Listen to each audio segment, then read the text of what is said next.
Welcome to Mortgage on My Mind, where we take the mystery out of mortgages and make dreams of home ownership a reality. I'm Natalie Salins, a top 1% mortgage broker with 20 years of experience, based right here in sunny Los Angeles. If you've ever wondered about pre-approvals, appraisals, or what loan product is right for you, don't worry, I've got Mortgage on My Mind, so you don't have to. Each week, I'll bring you expert advice, real-life stories, and insider tips to help you navigate California's competitive real estate market with confidence. Whether you're buying your first home, refinancing, or just curious about how it all works, this podcast is for you. So let's talk mortgages, demystify the process, and make your real estate goals a reality. Ready to get started? Let's dive in. Hello, everyone. Welcome to Mortgage on My Mind. I'm Natalie Salins. Today, we have Jim Osterling. He is the founder of Bridge Realty Advisors with 46 years of real estate industry experience, including previous roles as CFO for California Pacific Homes and Shea Homes. A former adjunct professor at USC, he specializes in real estate development, advisory services, and financial strategy across residential and commercial sectors. Hi, Jim. Thank you so much for being on today. Good morning. Thank you for having Good morning. Yes, exactly. So why don't we start with a little bit about what we were chatting about with how you got into, real estate development for yourself. I also have questions about you being a professor and how that really can, help and is an advantage for you, of course. And then I want to talk a little bit about ordinances and what that means for our neighborhoods, etc. Great. So Okay, yes, where would you like to start? let's start with how you got into real estate development and why. Yeah. Well, I got started. There's a lot of different pathways to get into the field of real estate and real estate development. In my case, my undergraduate degree was in accounting and computer science, and I went on to get a master's degree at Northwestern in finance, marketing, and management. But the way that I got into real estate was through luck of the seating chart. I was working for then the largest accounting firm in the world, Arthur Andersen. And just by luck of the seating chart, I ended up sitting in a group of really bright CPA attorneys. And at that time, I'm old, this was back in the 70s, real estate tax shelters were in vogue. And these were very, very interesting, complicated, nuanced. We created very little new development, any economic value or societal value, but we created tax write-offs for wealthy people. And for a young kid out of college, it was actually a very fascinating, intriguing position to be in, and I learned so much. And then from there, I ended up having the good fortune to work for some of the major real estate development companies based here in Southern California. And the leaders that I worked for, the CEOs of these companies, are some of our thought leaders, industry leaders. Shea Homes is the largest privately held home builder in the country. California Pacific Homes was then a branch of the Irvine Company, the nation's largest master plan community developer. And I just had a chance to learn OTJ on the job from really some of the greats in the industry. It was a tremendous experience. And about 4 years ago, I left the security of the corporate world and started out on my own, taking what I had learned, working for these large companies with very large deals and bringing that down to a smaller scale. I'm not as big as those companies, so I took my expertise and did smaller projects with that. And also, as a way to put food on the table and keep the company going, while I was putting these development deals together, they take a long time, sometimes many years to come to fruition. We had an advisory part of our business. That's a fancy way of saying consulting, where we helped other property owners to figure out how to develop their land, what to put on it, commercial, residential, what type, how much, and providing Right. that expertise on a consulting basis to other property owners. So the company is kind of unique. We are both a real estate development company and we're an advisory company. The development projects really help us to advise our clients and give them good advice.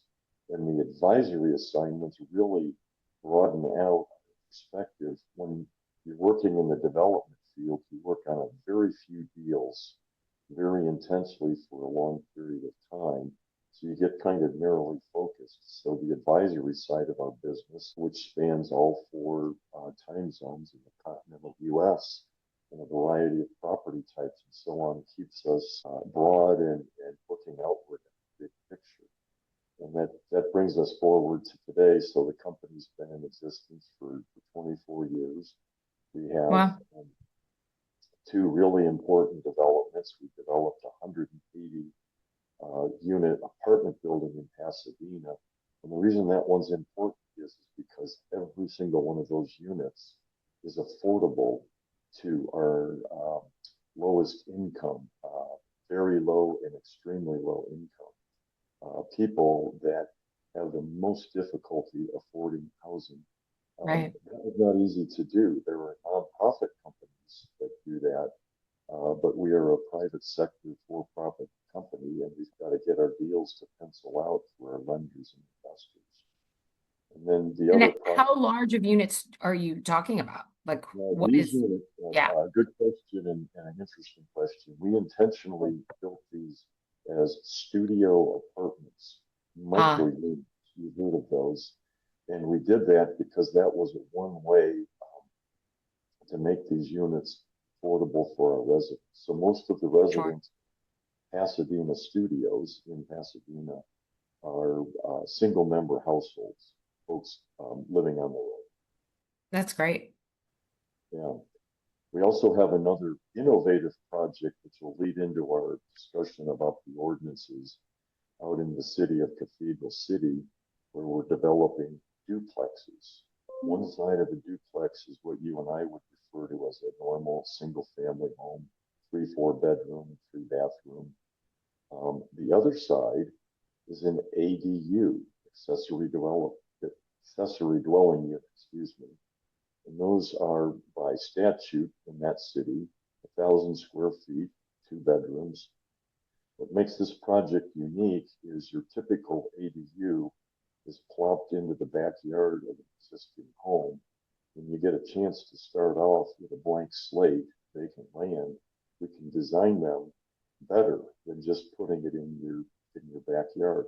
So these are side-by-side duplexes. Each side, the house and the ADU side, has a attached garage, a private separate front entrance, and this is important, a separate private fenced-in small backyard. So it's like living in a single family home. Right. And there's lots, we were chatting about ordinances and these different types of ways to build housing and create more units for people. LA is so well known for not having enough housing, for simply not building enough units for the amount of people that are here, right? So that's why these ordinances came in, that we can have these ADUs built into the backyard of a 2-unit, a 3-unit. We can even do an ADU on a 4-unit, which is totally kind of bonkers to me because it's very hard to find financing on that, because now you've turned this residential into a 5-unit, which turns a property into commercial, right? So it's that gets very tricky. Yeah, absolutely. So as you know, Natalie, 1 to 4 is a category of financing. Once you get above 4 units, it's no longer a residential mortgage, so to speak. It's a commercial loan. Right. So you've already touched on it. The reason that housing is so expensive in LA, in Southern California, in all of California, in the country is because we have underproduced housing for many, Right. many years, particularly in states like California, where it's difficult to get a building permit. And there's different estimates from different experts, but no question we are short millions of housing units in California alone.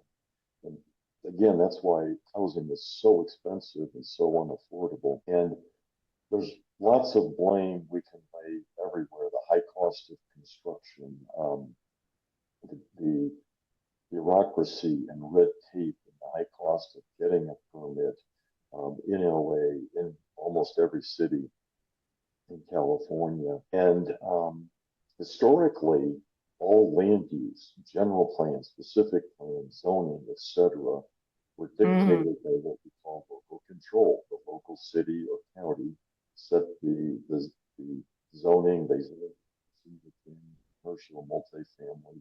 They said what you can and can't do on each of those types of zoning.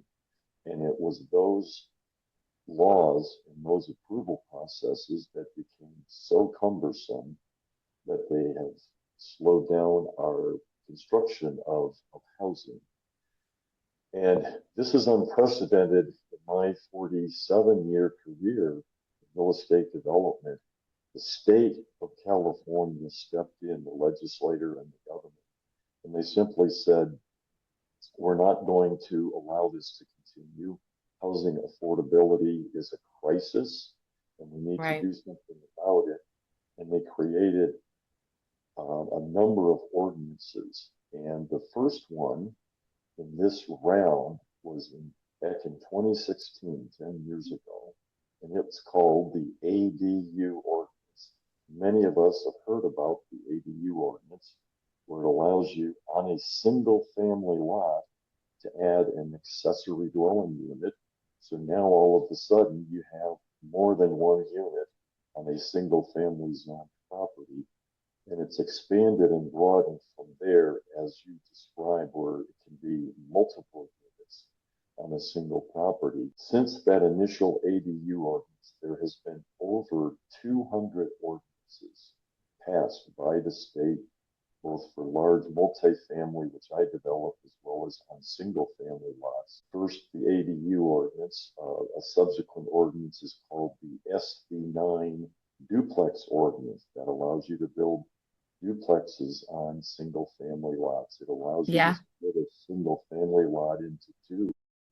I have a client right now who is buying a property that's a single family residence, but it was turned into a duplex. Yeah. Now, this is both good and bad. It depends on your perspective. It's definitely going to help create NOAH, N-O-A-H, naturally occurring affordable housing, because those ADUs and duplex units, just by definition and by size, are going to be more affordable to rent or to buy than an equivalent single family home only on that lot. So it got off to a slow start, as things do, but now in the city of LA in particular, and elsewhere in California, the production of ADUs has ramped up considerably, and it's starting to make a small dent in the affordability crisis. Fast forward to today, actually about a year ago, taking this trend even further, there was a new ordinance passed that's called SB 1123. Some call it the townhome ordinance. I think it's called the Starter Home Initiative. SB 1123, believe it or not, allows you to take a single family lot and subdivide that lot into as many as 10 lots on what used to be a single family home. So simply put, somebody could buy the lot next to your house if it's vacant, or scrape that single family home on it if it's dilapidated and underdeveloped, and put a subdivision map on that lot right next to your house. And you could have as many as 10 three-story townhomes right next to your home, looking down in your backyard, etc. I know it's the create. I mean, I think they're super cool because it is affordable. Like there are a few what we call single lot subdivisions, which is the when you can take one lot, you can build 10 units. I think it's like, right, like you only need like 6 inches in between each one. Yeah, It's something really small. And they're considered single family. It's not even considered a condo. yeah, in the city of LA, they specifically have a small lot detached ordinance, which does exactly what you described. The spacing between each of these units is very, very minimal. I think with the SB9, pardon me, the SB 1123 10 lot subdivisions, I think they can be attached, I think, but whether they're attached or not, it's a much denser housing form on what used to be a single family lot. So there's pluses and minuses when you think about this. On the one hand, we're creating more housing and more relatively affordable housing, and that's important. It's important to the residents of that house, that affordable housing that they can rent at a more affordable level than buying that big single family detached home on one lot. It also can help folks that are having difficulty buying that single family home if you can build an ADU or a JADU, a junior ADU, with that house on that lot, because now you can get an income stream, rental income from that lot, which helps you to afford the purchase and the ownership and the mortgage, etc., of your own home. So it can help the homeowner that's building these accessory dwelling units, and it can help the occupant of those to get more affordable housing in a very difficult market to buy or rent housing at any price. On the other hand, there are many folks that bought single family homes. LA and Southern California is predominantly post-World War II suburban sprawl, single family homes was our development pattern in the 50s, 60s, 70s, 80s, 90s, even in the aughts.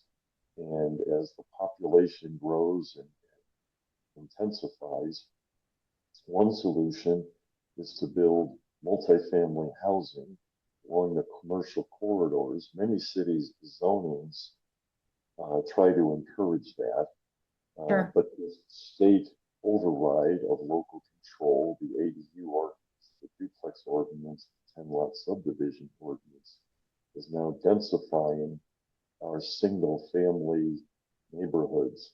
And there are some, understandably, that don't necessarily like that. The parking requirements for these accessory dwelling Oh, units yeah. Yeah.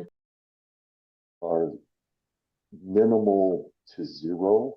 And so sometimes all of that parking is going to end up in the streets in front of the neighbors' homes, etc. Yeah. So You need like a spot for every bedroom. It's like a weird for every second bedroom. I know that on one of my properties, I wasn't able to add a bedroom because there was no place for me to have an extra parking spot. But that's in the regular GLA. I know for like ADUs and stuff, they allow you to not have parking. yeah, you can add an ADU, and I don't believe there's any parking requirement. If you have a duplex, I believe the parking requirement is one. And most duplex type units, one might be enough, but it's more likely that you might need two cars. I grew up in Chicago and lived in Chicago, worked in Chicago, commuted on public transit, and that's really hard to do here in LA. Our transit system has expanded a lot from since when I came here in 1985, but is still nowhere near as robust as New York, Chicago, San Francisco, Philly, Washington, D.C. And you can't practically get around the Southern California region without at least least one car, per family. Right. So anyway, that's those are the pros and the cons, and that's the friction. I'm an affordable housing developer, market rate housing developer. I understand the affordability crisis, and to some degree, and the crisis of LA not having enough housing. It's not even that. I mean, yes, there's a huge affordability crisis here. You can barely find anything in this town for less than $800,000, but there's also kind of a crisis for limited availability on housing. There, like even people who can afford 800 to a million to 1.5, they can't find housing right now. So it's a little bit of both, and it's kind of what makes that 10 unit on one lot a very special thing, as long as it isn't. When in Silver Lake, anyway, where I'm around, we have these single lot subdivisions, which are amazing. You can get into like a 2.2 or a 3.2 in this neighborhood for like 900, where normally it goes for like, 1.2, 1.3 or something, if you try to get that in a single family home, oh my But God. never. And they do kind of tend to be in areas that aren't like just sitting right next to an SFR. You know what I mean? Or in between two SFRs. It's very difficult to get this kind of single lot subdivision into that. Normally they're at the end of a street, on a corner, like somewhere where it feels a little less invasive, to the neighborhood. Natalie, when they did the legislative analysis for the duplexes, they figured out that the analysts figured out that probably maybe only about 2% of the lots in the entire state would ever see development like that. So the idea was, and same thing for the subdivisions, they figured out, some small fraction of 1% would ever have that intensive development, because our single family zoned areas are developed out homes that are quite valuable. And it doesn't make sense to tear them down, even to build 10 units in many, many cases. So the idea is the term, the phrase is gentle density. It's going to be more dense, but it's not going to be super disruptive. Now, I live in Altadena. Half of our community has literally been destroyed by the Eaton fire. Fortunately, our home survived. And now, in those burnt out areas, some folks are rebuilding their single family homes with their insurance money. But many developers have come in and acquired these vacant lots. And so we're going to see a heavy concentration. We are seeing a heavy concentration of these SB9 duplex developments, typically with 4 or more units on a lot. We have over 50 of those applications already received, and it's early in the game.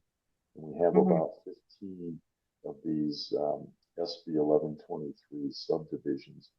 And so what you see there is the law of unintended consequences. These weren't intended to be that concentrated in one small of an area. They were intended to be one here and one there, not a super big concentration. So Altadena right now is reeling from that high concentration. And on the one hand, it is going to make these homes more affordable as they get built. But on the other hand, it's going to really change the character of these single family neighborhoods.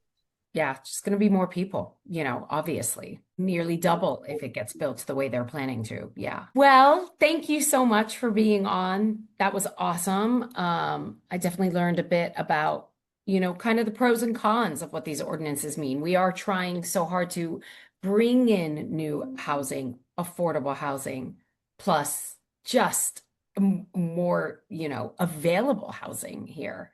But that doesn't mean it doesn't come at a cost or a price, for sure. Everything is a give and take. There's only so much room out here, but everyone's doing what they can to try to make it work. There's going to be some really good benefits that come out of it, and there's going to be some projects that are pretty intrusive on the neighbors. There's going to be some good and some bad. Personally, I'm in favor of the ADU ordinance. I was in favor of the SB 9 duplex ordinance to a certain limit, but candidly, in my own view as a real estate developer and someone that land use planning and land policy person, I think the 10 lot subdivisions on single family areas is too much. It's too intense. It's a lot. Yeah. They're They're cool. They can be cool, but it is a lot for sure. Oh yeah. And I wish that we were that these were oriented towards our transit nodes, our train stops, and our heavy bus corridors, but they're actually not targeted to those areas. They're just going to be broadly in areas where there is no transit to support that density and that lack of parking. People are going to have cars, lots of cars, like we do. All righty. Well, thank you again for joining. This was great. Everybody, if you would like Jim's information, it will be below. And please join us for the next one. Natalie, thank you for having me. And it was a pleasure to speak with you, and I hope that's helpful for your listeners. Absolutely. I think so. I think very much. It was for me. Thank you. Thank you. Thanks for listening to Mortgage on My Mind. If you're ready to start your mortgage journey or have any questions, I'd love to help. With 20 years of experience, I make the process as simple and stress-free as possible. Check the show notes for my contact info, and don't forget to subscribe, leave a review, and share this podcast. Until next time, I'm Natalie Salins, here to help make your real estate dreams a reality.